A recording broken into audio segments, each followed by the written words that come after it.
హిందూ మత విశ్వాసాల ప్రకారం అక్షయ తృతీయకు ఎంతో ప్రాముఖ్యత ఉంది. ఈరోజు ఎలాంటి శుభముహూర్తం చూడకుండా ఏ పని చేసినా విజయం దక్కుతుందని చాలామంది నమ్ముతారు. ప్రతి ఏటా వైశాఖ మాసం శుక్లపక్షంలో వచ్చే తదియ తిథి రోజును అక్షయ తృతీయ పండుగగా జరుపుకోవటం ఆనవాయితీగా వస్తోంది. అక్షయ తృతీయను అక్కా తీజ్గా కూడా పిలుస్తూ ఉంటారు. ఈ పర్వదినాన బంగారం, వెండితో పాటు ఏదైనా కొత్త వస్తువు కొనేందుకు చాలామంది ప్రాధాన్యత ఇస్తారు. అయితే పురాణాల ప్రకారం ఈ రోజున విలువైన వస్తువులను కొనటమే కాదు, దాన ధర్మాలు చేయటం వల్ల శ్రీ మహావిష్ణువు, లక్ష్మీదేవి అనుగ్రహం లభిస్తుందని పండితులు చెబుతున్నారు.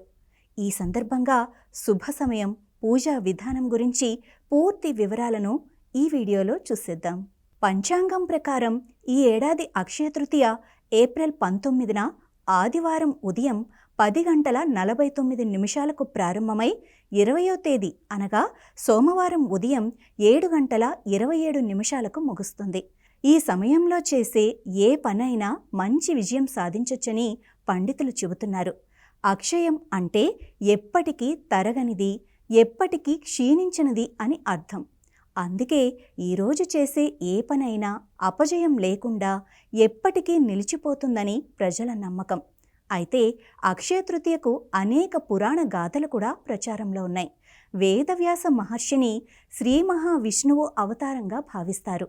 వ్యాసుడు ఈ రోజునే మహాభారతం రచనను ప్రారంభించాడని పండితులు చెప్తుంటారు. అలాగే పవిత్రమైన గంగమ్మ తల్లి స్వర్గం నుంచి భూమి మీదకు ఈ రోజునే వచ్చారని పురాణగాథ. కుబేరుడు అక్షయ తృతీయ రోజున లక్ష్మీదేవిని పూజించి ధనవంతుడయ్యాడట. అందుకే ధన సంపద కావాలనుకునేవారు ఈరోజు లక్ష్మీదేవి, కుబేరుని పూజించటం ఆనవాయితీ. మరో గాథ ప్రచారంలో ఉంది. అదేంటంటే మహాభారతంలో శ్రీకృష్ణుడు ద్రౌపదికి చీరను ప్రసాదించింది కూడా ఈరోజే. అక్షయ తృతీయ రోజున చేసే పుణ్యకార్యాలు, దానం, జపం, పూజలన్నీ అక్షయ ఫలితాన్ని ఇస్తాయని నమ్మకం.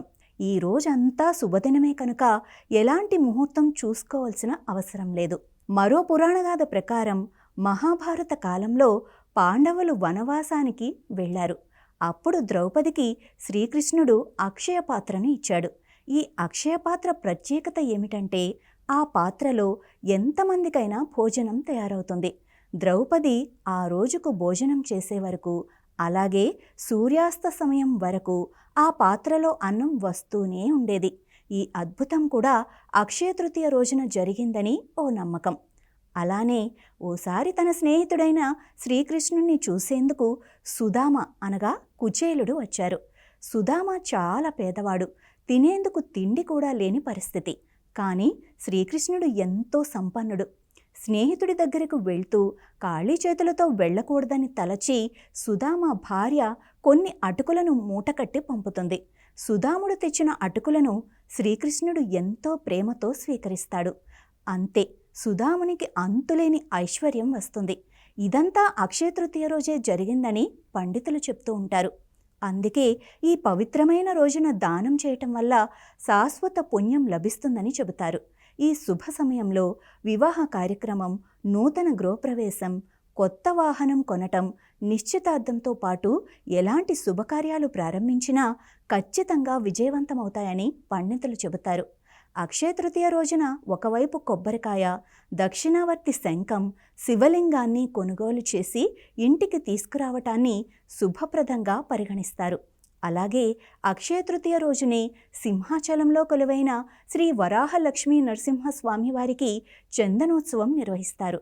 ఏడాది పొడవునా చందనంతో కప్పబడి భక్తులకు దర్శనమిచ్చే నృసింహస్వామివారు వైశాఖ శుద్ధ తదియ రోజు భక్తులకు నిజ రూపంలో దర్శనమిస్తారు.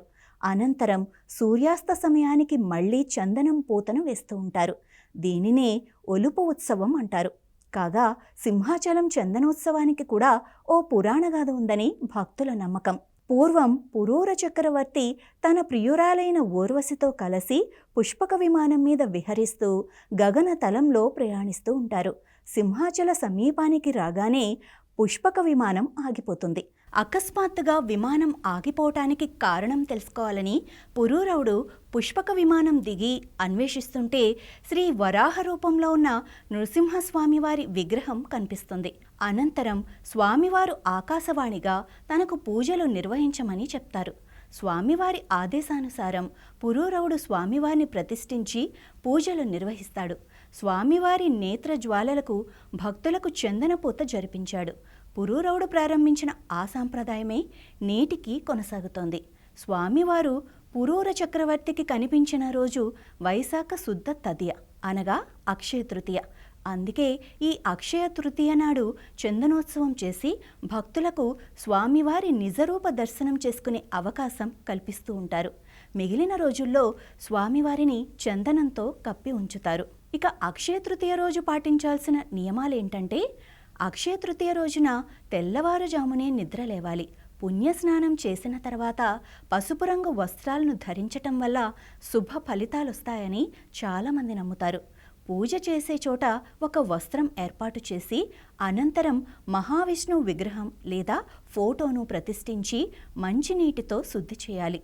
పూజా సమయంలో తులసి ఆకులు, పండ్లు, పువ్వులు తదితర వాటిని దేవుడికి సమర్పించాలి. పూజ ముగిసిన అనంతరం విష్ణువు, లక్ష్మీదేవికి నైవేద్యం, మిఠాయిలను దేవునికి సమర్పించి అందరికీ పంచాలి. ఈ విధంగా అక్షయ తృతీయను జరిపించిన ఎడల భక్తులందరికీ మంచి నొసగునని పండితుల ఉవాచ.